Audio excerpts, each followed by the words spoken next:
Welcome back to the Keys to the Emerald Coast. Now today we're going to talk about what your money gets you in Fort Walton Beach. Now I get tons of people that call me that do not know where their budget needs to be or where it is and what they can get for that price point. So today we're going to go out there and we're going to see three of the most popular categories in pricing that I see on a day-to-day basis. We're going to look at homes in the 200K price range, homes in the 300K price range, and then homes in the 4 to 600K price range. These are the three most common categories I get calls about on a daily basis.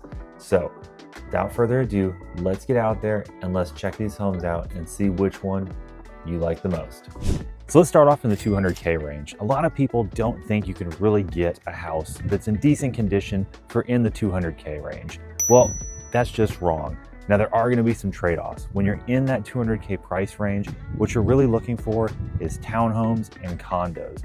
And there really is a big difference between townhomes and condos. So reach out to us if you want to talk about that. Just know that your condos are going to have a little higher HOA fee and your townhomes are going to be a little more affordable, but with a bit more maintenance.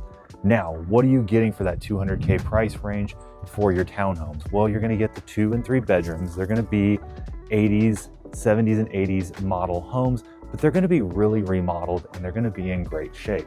So what we're looking at today here is a townhome. It's 2 beds, 2.5 baths, but it's been completely remodeled and it is in great shape. Now this is in the heart of Fort Walton, so if you're driving to Eglin or Hurlburt Field, this is very convenient and easy for you to get to work or to get around or just to go anywhere in town that you're looking to go. Now, some of these do have HOAs. This one had an HOA for $150 a month. Some don't have an HOA. There's good and bad to that, and that's really your personal opinion. But with that HOA, you get an amazing manicured backyard with your own little community pool there. So it's really trade-offs on what's important to you and what you're looking for. So let's go check out the rest of this house real quick.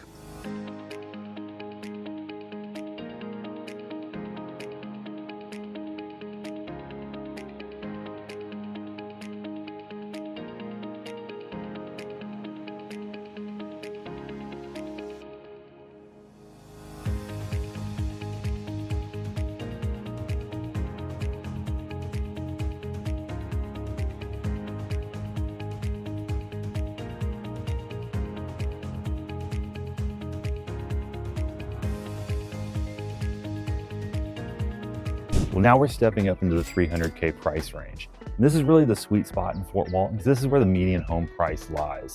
325 to 350 is really what you're looking for the beginning range of those nice 3-bedroom, 2 bathrooms.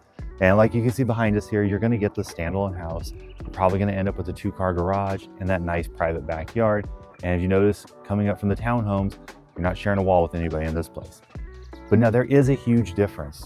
325 versus the 385 house, you're going to see a lot of differences there.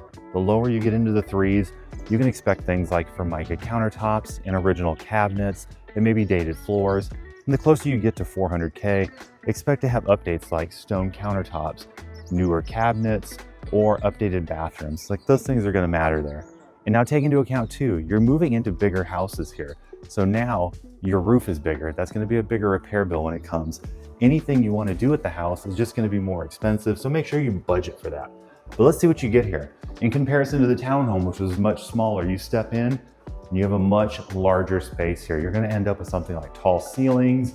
You're going to have a split floor plan where you have bedrooms on both sides of the house for good privacy. You're going to have the bigger dining room. You're going to have your kitchen. It's just going to be a bit more spacious all around.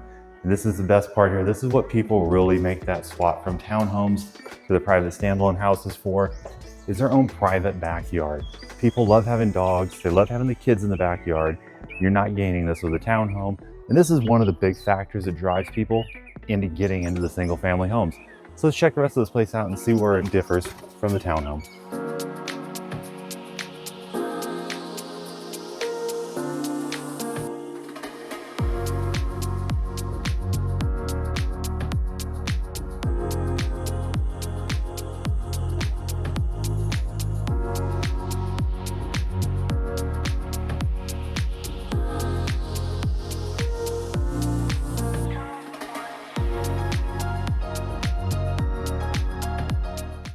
Last bracket here is our 400 to 600K bracket, and this is where you really start to unlock some nice places. Now, I see this go two ways normally. Way one is you're gonna find the neighborhood you really want. So Kenwood, Overbrook, Tanglewood, Christmas-like neighborhood.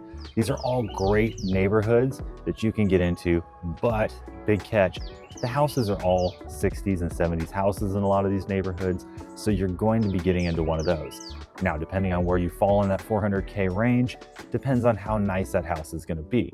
If you're down near the 400s, expect to have a well-maintained but vintage 70s house. I'm talking shag carpet, wood paneling, original fluorescent lighting. It's gonna be well-maintained, but it's gonna be perfect 1970s. Now, option two that you're gonna get into is getting a less than 10-year-old house. So something around 2015, it's gonna be an amazing new house. It may not be in the neighborhood you want, but the house is gonna be great. So with that though, you're gaining new electrical, new building techniques, new insulation in the walls. And one of the big things people don't always think about is the floor plan and the flow to the house. The 1970s homes that you're gonna look at are gonna be sometimes a little quirky. They're gonna have extra walls, extra doors in places they should have never put a door, but it was 1970 and they just went with it. These new homes that are in the 2000s have amazing floor plans. They have big living rooms that are thought out for your nice big couch, where you're gonna place your TV. These are all things that these homes have thought through and have planned out. So that is the two big ways that I see people go. Now, we're talking drawbacks here, and what are some of the catches with this? Well, insurance is gonna be one. You're probably gonna pay a little bit more for insurance because you're buying a bigger, more expensive home. So be ready for that. The one that catches people by surprise though is cost of ownership. You now own a bigger house. You probably have 3 bathrooms. So now you have 3 toilets, where when you're in the smaller townhome, you may only have 1 bathroom, 1 toilet to maintain. You've just tripled your chances of having a toilet problem. You're gonna have more windows, more seals to break. You're gonna have more ceiling fans to break. And when things come around to getting fixed, like your roof is way bigger. So guess what? It's gonna cost way more to have it fixed. So cost of ownership is something that people just don't think through until it happens, and then they are sometimes a bit surprised by it. So that's really the only downfalls when you get into these bigger houses, is insurance and cost of ownership. So let's go ahead and sum things up now. All right, so let's wrap it all up here. We talked about the 3 different price points that you're really gonna see in Fort Walton. If you're looking in that 200K price point range, really townhomes are gonna be the best bang for your buck. You're gonna find some nice ones that have been remodeled and are very well updated, probably 80s models. Now, you can't jump into the new ones. Those are gonna be in the low 300s if you're interested in those. Our next price point there was really gonna be those 300K homes, and that's when you start to get into your single family homes. That's really the price point for Fort Walton Beach. So in the 300s, expect to find the 3-bed, 2-bath, single families with a 2-car garage. But now when you jump up to that next bracket of 400 to 600K, that's when you really start to unlock some big options. 400 to 600K, you're looking at homes that are less than 10 years old in the Fort Walton area, or some of the homes in the nicer neighborhoods, those tree-lined sidewalk neighborhoods. So those are really the big 3 brackets there, and those are what you're gonna get in those price points. But now if you're looking to buy or sell in the Fort Walton area, we would love to help you through the process. Our phone number and email are on the screen. Reach out to us however you feel comfortable. Just give us a call if you want to talk about the market. No pressure. If you just want to know, hey, how does this process work? What is my home worth? Is this even something that I can possibly do with buying? Give us a call. We'll talk you through how the whole process works with no pressure at all. We just love to help you out here at the Be More Group. So again, number and email are on the screen. Reach out to us and we'll see you in the next video.